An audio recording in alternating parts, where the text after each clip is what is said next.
ლიგა 3-ში უკვე გარკვეულია ყველაფერი. Იონსენის გადაცემა ქუსლით. ფელიპე პირესი და ბიონ იონსენი უნდა ვთქვათ, რომ ქუთაისის ტორპედოს ეროვნულ ლიგაში. ტორპედო კი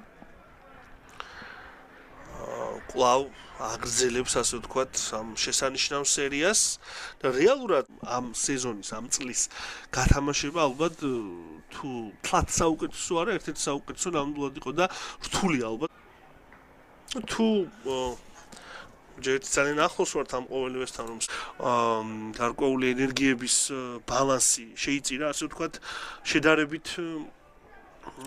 წამყვან გუნდებში ტორპედო მისარგებლო ამ ყოველივეთი თავად შედარებით უფრო სტაბილურად 16-17 ტურამდე მერე იყო რამდენიმე არასტაბილური თამაში ისევ და ბოლო პერიოდზე ვთქვით, რომ ერთ-ერთი ყველაზე სტაბილური გუნდი იყო და არებს უახლოეს მდევარს.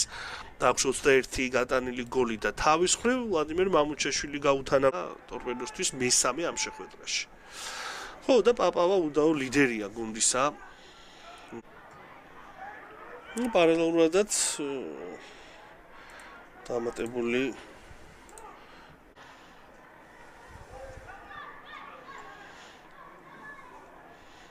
უდუშაურის კლუბში და სამივე შემთხვევაში დამაგურგუნებელი აკორდი სწორედ გიორგი გოგოლაშვილმა შეასწავლანი გახსოვთ ალბათ ეს გუნდი ძალიან საინტერესო გუნდი იყო და ისიც ყოველდღე ერთი სეზონი იყო უძლიერესთა შორის შემდეგ ორ ადგილზე ჯერჯერობით წინსვლა ვერ მოხერხდა შემდეგ თანაგუნდელებიც ეხმარებიან თუ ხელი შეუშალეს ეს ძნელი სათქმელია ფაქტია შეტევა Узингарон Худжан акнун тубро зери назорати худ мегиранд. Фирӯз Хараев боз бозингарони дигар байти дастаи Худжанд омаданд.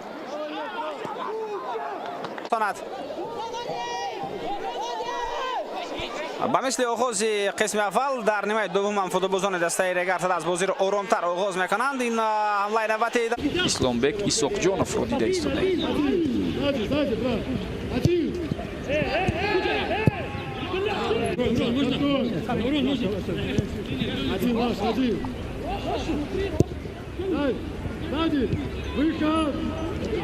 Бузек партовти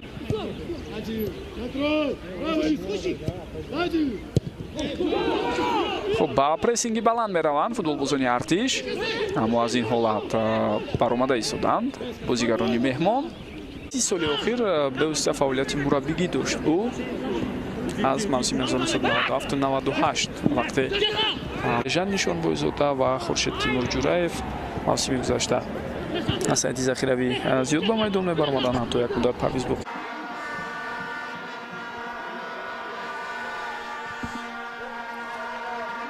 Шоназаров. Саисо ба 0-0 аст. خیلی و خیلی نزدیک بودند بازیگران دستای خوجان برای خوش شدن حساب یک ارسال بازم امکانیت میتوانست برای دوان دانیل کویکو باشد اما توپ در اداره فوتبالبازان دستای خوجان رو میبینیم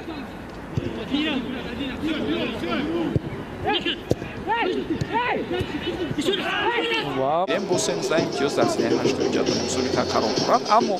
از در این میان شاید امکانیت برایشان پیدا میشود ولی در بازی دور یکم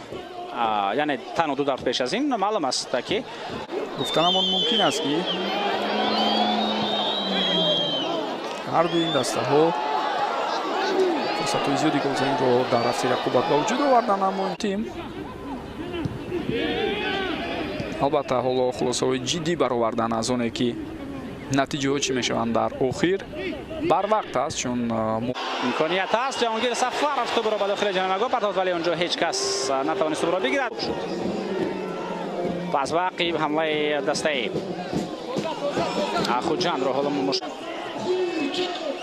روزان از راد فوتبالبازان شهر خوجان باقی میماند پرانشویی پرتاب تحویلیو و در اداره کردن توپ از دست ندادن توپ و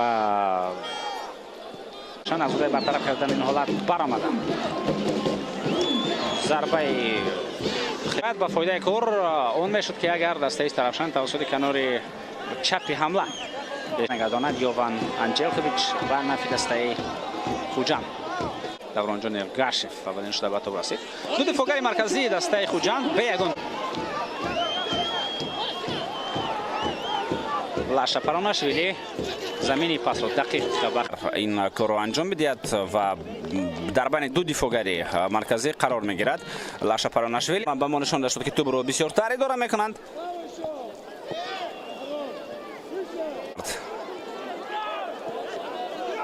تلاشی از پرسینگ خوجند برآمدن بود ولی بازیگران دسته رگارتاداز نتوانستند تو رو تا مرکز میدان برسانند حمله نوبتی دست میرود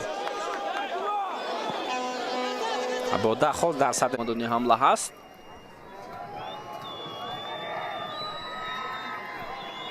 معلومات بیشتر خواهیم داد پرینس آرتور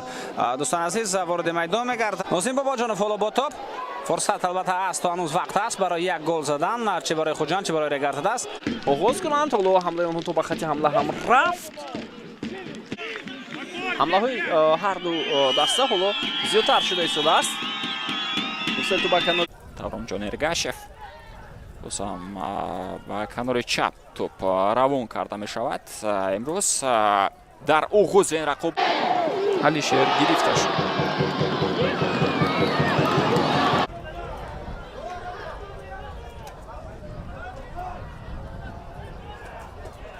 ველოდებით ძალიან საინტერესო შეხვედრას. უფრო დეტალურად თავიდანვე რომ გავიაროთ თუ რატომ არის ეს მატჩი ორივე გუნდისათვის არის საქართველოს კრისტალბეთ ეროვნული ლიგის ერთ-ერთი საუკეთესო ბომბარდირი ამ სეზონისა, როგორც სატურნ დაიწყო 45 წუთით დასკვნითი პირველი ტაიმის ლაშა პარონაშვილი. Darko Esalovic Solba samti Lasha Paronashvili Лайдома در پیش موشمورو تنفس وابسته به رسوی فیفا شاید آغازی مفسیم است حالا دسته ها چندان آماده نیستند به آغازی مفسیم امساله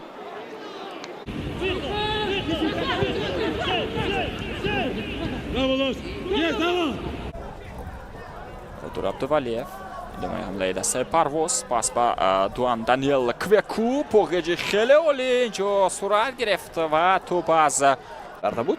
ولی از تیم رفت چرا در این تیم نیستد معلوم نیست یک بازیگری بسیار خوب بود در میانه میدان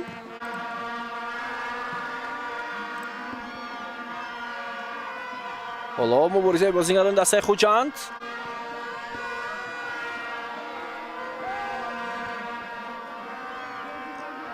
شانازارف باز هم تصمیم نوبتی بازیگر مثلا پاراناشویلی بود و حالا حمله دسته خوجند ბიჯუ და არტური ჩაწოდება საჯარიმოში და აქაც დინამოელებმა ითამაშეს კარგად, მე ვაწაძემ და პრობლემა მიჩნევს თავი. და ახლა ამ წუთისთვის რა შემადგენლობებითაც არიან წარმოდგენილნი ეს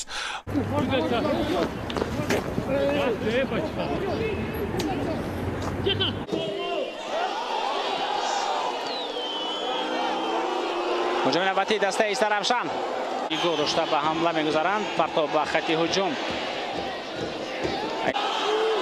جهانگیر سفرов توسط کنار حالا فوتبال مذکور به حمله میرود فیروز خرایف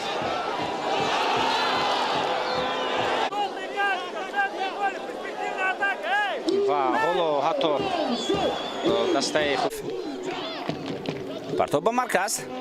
45 دوستان ارجمند فایز دورا کردن توپ است دسته رگارتاداز خوجان میتواند پیدا شود انجلکوویچ هم مبارزه برد ولی به نتیجه در مرکز و کنار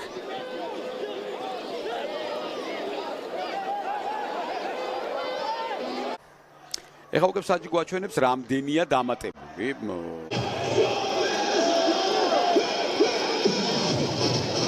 ჯოი თაკიდას სპაერი რუსთავი ლიდერთა შეხვედრა დასრულდა თბილისელთა გამარჯვებით 2-1. აქედან გამომდინარე ეხლა სატურნიროს ხელში კვლავ